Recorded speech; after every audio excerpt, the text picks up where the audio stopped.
Is it players' jobs to educate people on basketball? When did that become a thing? When did that become a thing? Isn't that our job? Isn't that our job? I'll answer. I view that as my job. That's my job to educate people on basketball. I'm letting you speak, No, and then I'll answer. It's our job, Stephen A., to educate people on basketball. It's our job. And here's the reaction. Everybody loves comparing eras until somebody accidentally insults the wrong legend and wakes up every former NBA player who survived the 1980s like they just heard a fire alarm. That is basically what happened the moment J.J. Redick tried explaining why today's stars deal with more defensive pressure than players like Larry Bird ever faced, because within minutes, it felt like half the old-school basketball world collectively stood up from their couches saying, "Excuse me, what did this man just say?" It's gonna be fun, bro. I shoot like Larry Bird, dude. Larry Bird's the best basketball player of all time. Is he? Yeah.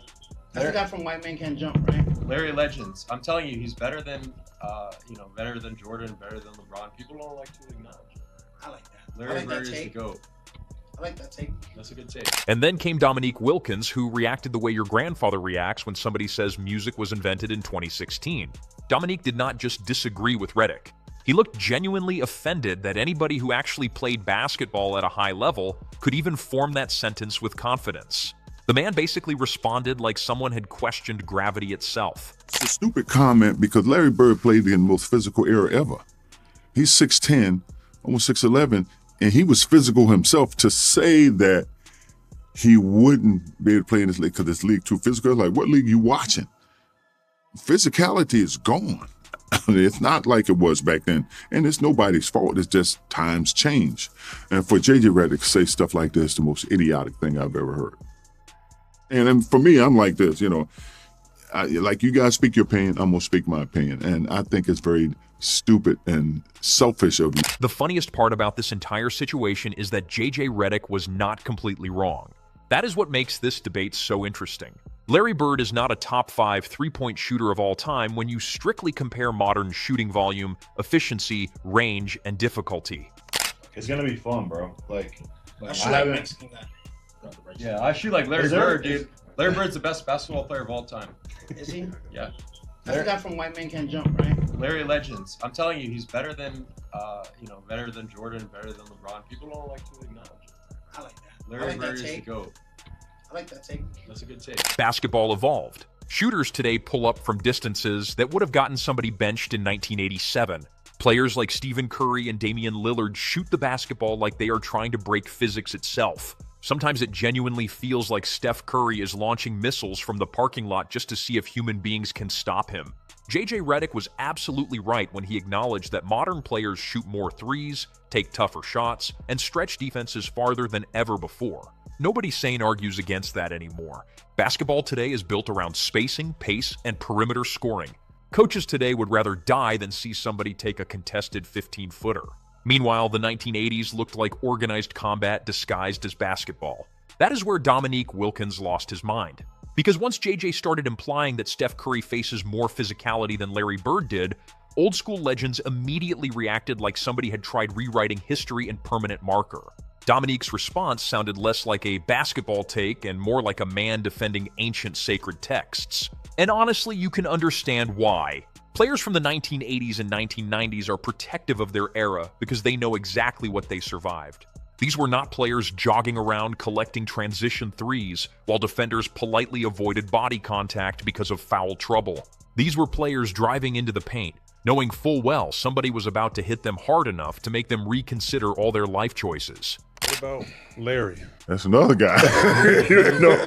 Larry and I, we played against each other like 12, 13 years. We never shook hands, never spoke. I didn't speak to him for 13 years straight. I love Larry even more hearing that. Hey, another guy, he was you a don't dog. have any idea how good he was if you hadn't played against him. And you're talking too, right? When first played again, he said, "I don't know why you got you guarding me, Holmes."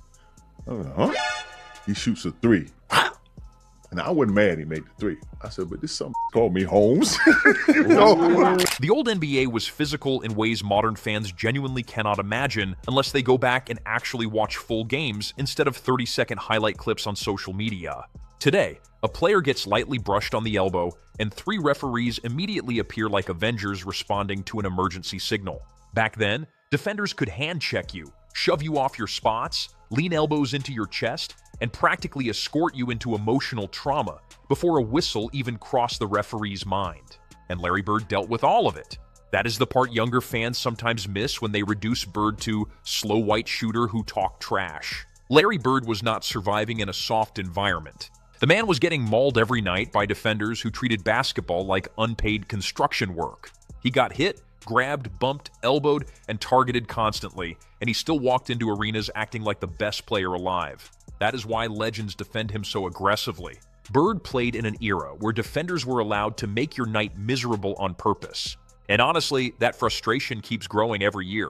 Because every few months, some modern analyst says something that makes older players feel like basketball history is being treated like ancient mythology instead of reality. Like, are you kidding me? Larry Bird in this era? Are you kidding me? That's You what know what I mean? That's what be Oh, no, boiling it'd my been blood. rough. But It'd people been more don't- rough though.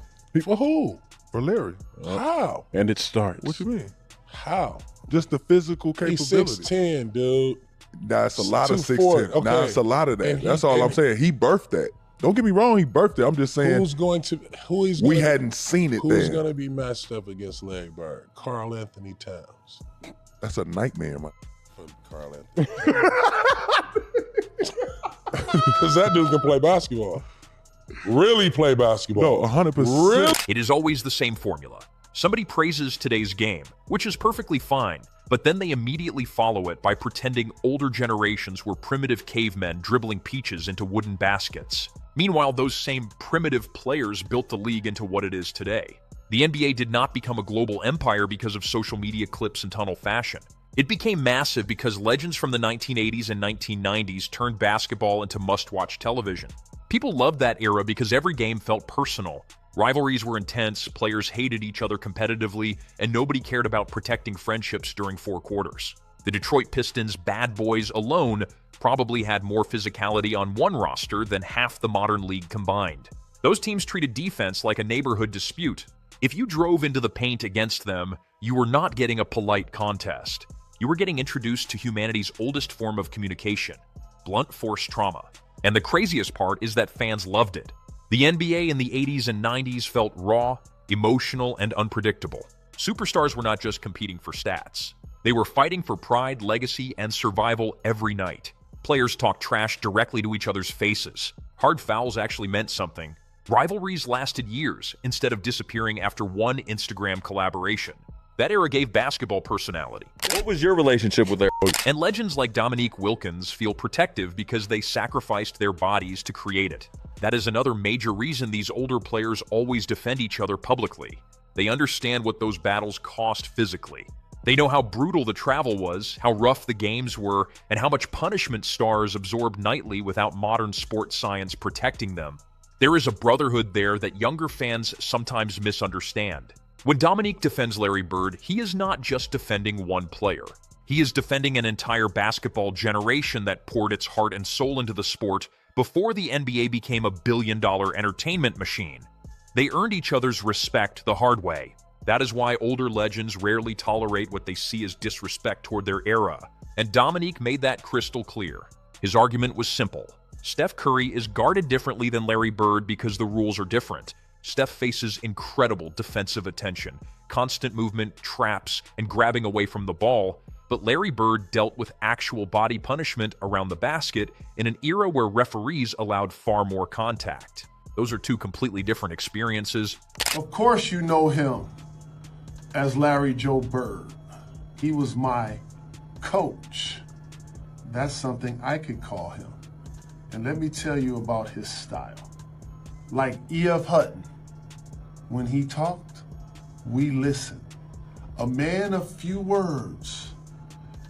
Unlike most all-time great players, though, was able to analyze the game from his third eye, not expecting every player to do what he... Dominique was basically saying modern players deal with defensive strategy, while older players dealt with defensive violence. And honestly, there is truth in that. Could you imagine some of today's foul-baiting stars trying their usual tricks in 1988? James Harden would probably average 4 free throws and 17 arguments per game before losing his mind completely.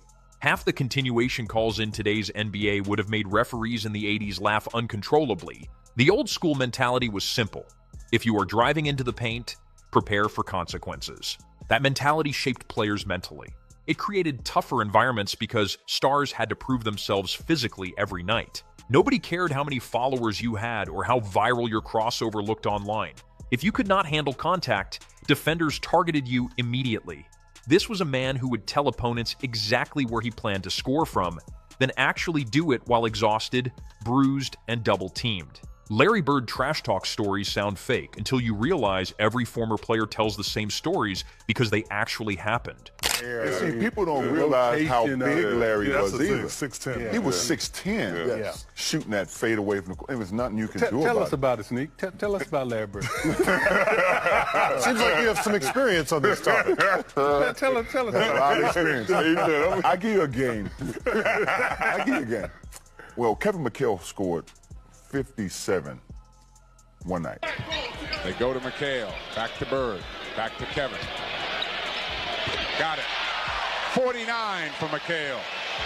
It was, And here is what younger fans sometimes miss entirely. Bird was doing all this without modern spacing advantages. Today, offenses spread the floor beautifully. Shooters pull defenders everywhere, creating huge driving lanes and cleaner passing windows. In the 1980s, spacing sometimes looked like rush hour traffic. Paints were crowded, defenders collapsed aggressively, and physical contact was constant. Bird still thrived anyway. That is why Dominique reacted emotionally.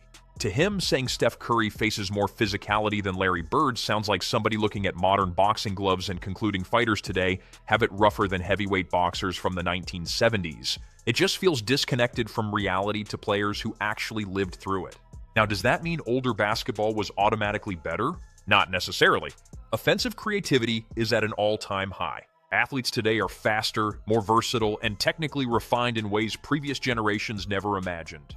But physicality? That conversation belongs to the older era almost automatically. Too many former players who experienced both eras say the exact same thing. Kobe Bryant talked about it. Gary Payton talked about it. Shaquille O'Neal talked about it. They all acknowledged the game was more physical before modern rule changes transformed perimeter basketball. My hot take is that Larry Bird is the most skilled basketball player of all time. What's the one thing that proves that you're right? He could score from anywhere without crazy athleticism. He was an elite passer, basically a point forward before it was common. He was one of the best shooters ever in his era, and he had insane basketball IQ. He would literally tell defenders what he was about to do before he did it. And he did all this while facing Michael Jordan and Magic Johnson. And if someone tries to say, oh, well, he wasn't athletic, I feel like that makes it even more impressive and just proves that is not nostalgia talking. That is firsthand experience. And JJ Redick probably underestimated how strongly older legends would react to any suggestion otherwise. Because once you challenge the toughness of that era, you are not just debating basketball strategy anymore. You are questioning the identity of players who built their reputations surviving those conditions. That is personal to them. And honestly, there is something admirable about how fiercely those legends defend one another. Modern sports culture sometimes feels temporary. Players switch teams constantly. Rivalries disappear overnight, and everybody seems one podcast appearance away from becoming best friends. They remember the emotional intensity of competing before load management and advanced recovery systems softened parts of the grind. And fans loved it because it felt real. That is why so many basketball fans still romanticize the 80s and 90s. The game had a certain edge that people miss today. Every superstar had enemies. Every rivalry felt genuine. Every playoff series looked emotionally draining. Nobody was trying to become a brand. They were trying to win. Bird was one of the biggest trash talkers in basketball. A lot of people say, really? He thought it was Reggie or Charles. Larry Bird talked more trash on the basketball court than anybody I've ever played against. He told me two things one game. Our rotations, double teaming Kevin McHale, always had to rotate to the corner, and Larry Bird was the one shooting. So he shot one, and I mean, I'm trying to block this shot, and he would just tell me, Scott, you're a little too late. A little too late. So we playing him. The last play, he says to James Worthy, he says, you guys don't have to worry about it. I'm going to go right over there that corner. So they're going to set a screen for me. We're taking the ball out. He said, I'm going to curl right over. And he's telling us to play before they even take it out. And Larry Bird represented that mentality perfectly. Bird was not flashy in the traditional sense. He was not the fastest athlete or the highest jumper.